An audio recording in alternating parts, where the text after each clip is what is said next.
Hey everyone, me again. I got a pretty positive reaction from my power station generator video trying to clarify exactly what the different terms mean, some of the specifications, use cases, so forth. So I'm going to kind of unpack that a little more. So in that video, I described how using power stations for resistive heating isn't really the best use because it uses a lot of power. But if you have the correct specifications, you can use them for that if you need to. So I'm going to try to explain how to compare specs on power stations in the context of what you want to use it for. So please excuse my messy kitchen, but you'll see why in a second. So here I have my toaster oven. This is a Hamilton Beach toast station. The reason I like it is it's kind of an all-in-one toaster oven, and it's got a little convertible slot on the top for vertical toasting for like bread or English muffins or whatever. I've had this for years. I love, this is just a genius design in my opinion, but that's kind of beside the point. Anyway, back to the main premise.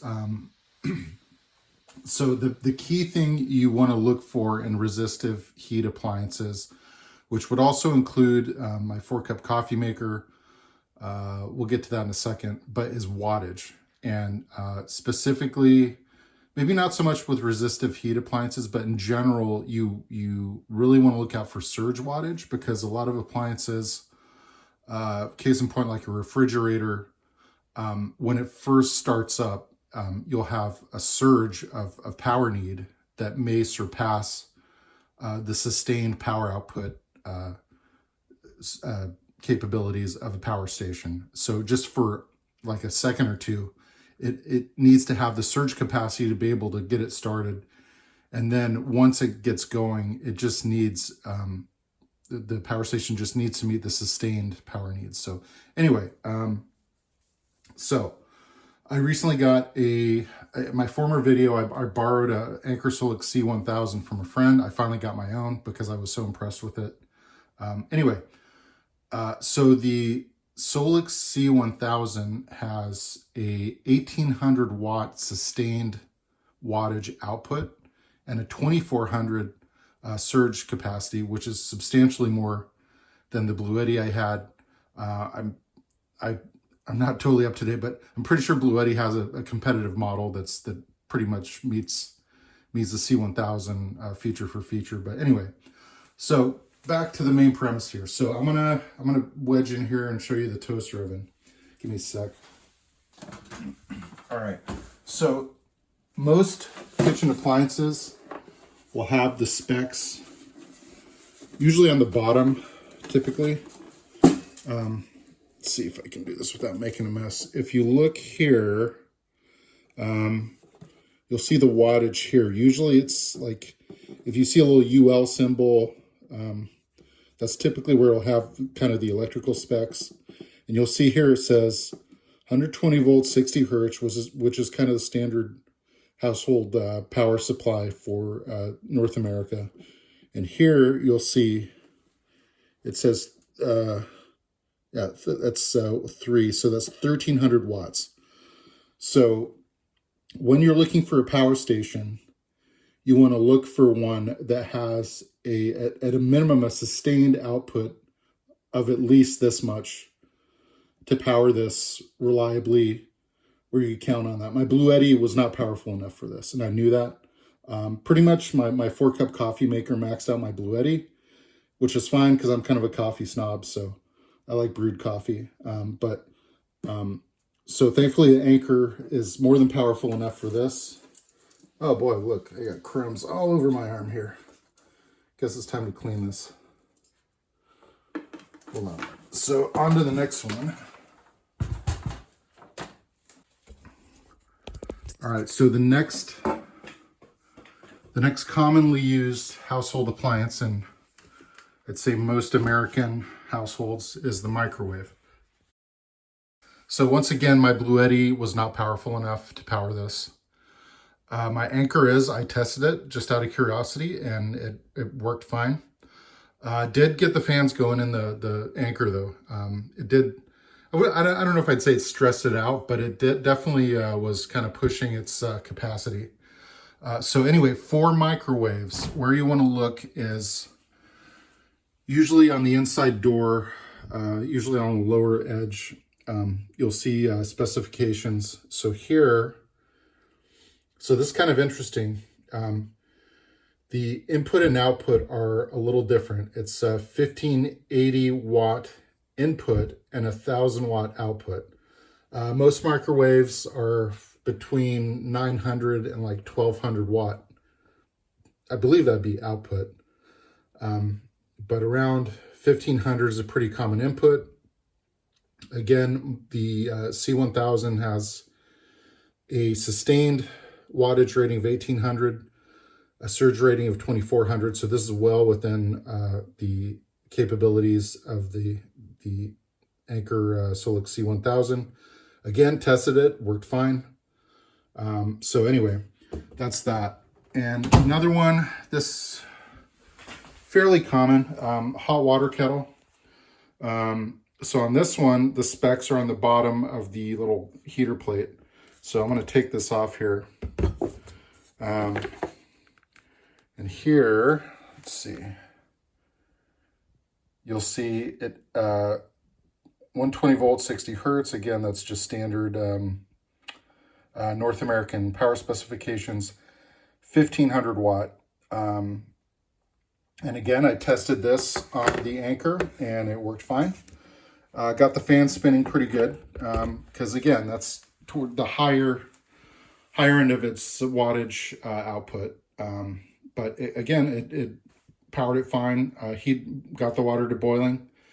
But again, like I said in my first video, not the best use of it. Any kind of heating, boiling water, heating food, I would still recommend getting a butane or propane camp stove. And actually, now that I mention it, I think I'm going to get that out and do this as part of this video. So just hang tight with me for a second. I want to get out and do a show and tell with that. All right, as promised, this is kind of my preferred and recommended setup for cooking and heating water in an emergency scenario to help conserve the power of your battery pack. Because like I said earlier in this video, you can use it for powering a microwave, toaster oven, hot water kettle, etc. But doing that uses a lot of power. And going back to my previous video, unless you have a solar panel or an AC outlet in the back of your car or whatever, and a means of recharging your power station, I would try as much as possible to conserve the power in your battery pack for essential electronics like cell phones, computers, lighting, stuff like that, rather than cooking, heating water, which is a relatively inefficient use of electrical power. So anyway, this is what I have. This is a gas one dual fuel camp stove. So this lets you use butane or propane. If you use propane, you need to use this adapter hose here to connect to a 1 pound bottle. And this is something else I may do a future video on. These are the new refillable 1 pound bottles, which is a relatively new product. I think it's only been out like a year, maybe 2 years.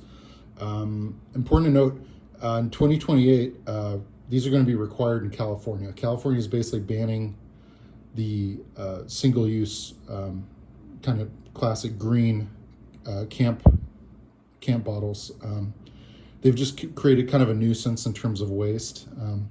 I'll get into that a little more. Anyway, so anyway, this connects to that. Now, as I can't remember if I talked to this. If you use these indoors, you want to use butane because it's a little bit cleaner burning, and I think creates less carbon monoxide, which is the primary toxin that's released with combustion cooking.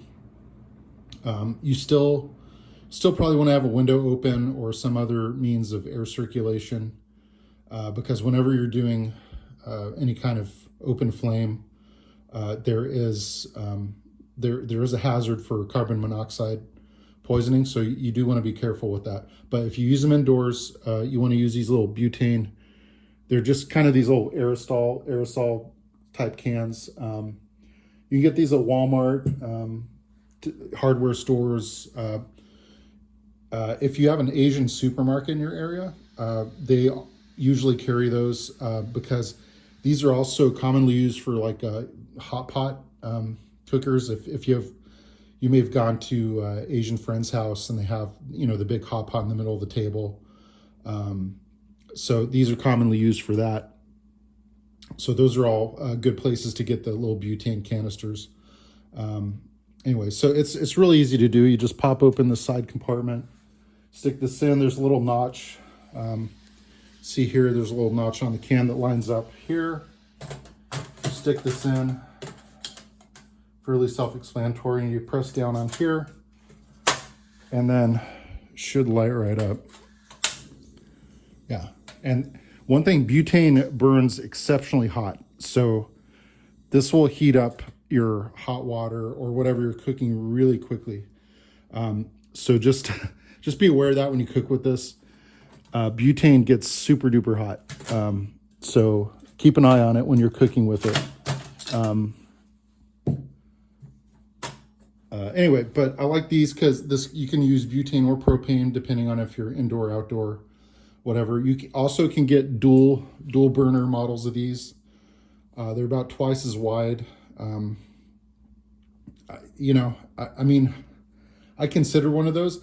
I think probably what I'll do is I'll just get a second single burner, just because I think they're a little easier to carry around, even if you have like two little carrying cases. This also comes with a carrying case, which isn't on camera. But these are about, give or take, about $40 on Amazon or wherever. So I think this is a really good thing to have. Just keep it in your cupboard, your closet for emergency scenarios when you need to cook food or heat up water. Again, just my personal opinion. I think this is a better way to cook in an emergency scenario than relying on a battery pack for cooking, because that will deplete the power from your battery pack pretty quickly. Again, save that for electronics, lighting, communications. I would recommend using something like this for boiling water, heating, cooking, so forth. Also too, I don't have it on camera, but you can get camp ovens. If you're a big baker, you like to do that. I mean, I would think in an extended outage scenario, you'd want to be focused more on just kind of survival. But sometimes it's good to have a little something to let you forget kind of the scenario you're in. So if you want to bake something just for comfort and, for making your friends and family feel a little more comfortable and at home, that's fine. But again, this is the very minimum must have, especially, personally, I have an electric range. So I'm kind of SOL when there's a power outage. Those of you with gas ranges, usually if you have a match or a little wand lighter, you can the gas service is usually still working. So you can use that for cooking, stovetop. And also to the power station, if you can unplug your range, if you have a gas range, the power station will probably be able to power the igniter. So if you have a gas oven, you'd still be able to use that, hypothetically. I don't have a way to test that scenario, but if any of you have and have done that successfully, please comment. But anyway, so I'm just kind of sharing some practical tips. Unfortunately, I've found where I moved to 2 years ago, power outages are pretty common. So I've had to kind of get accustomed to living with them and living through them. So anyway, hope you found this helpful. And if any other future videos you'd like me to do or share about, I'm happy to. But anything I can do to help inform you, make good decisions about emergency prep, or just getting through some rough patches like power outages a little easier. That's what I'm here for.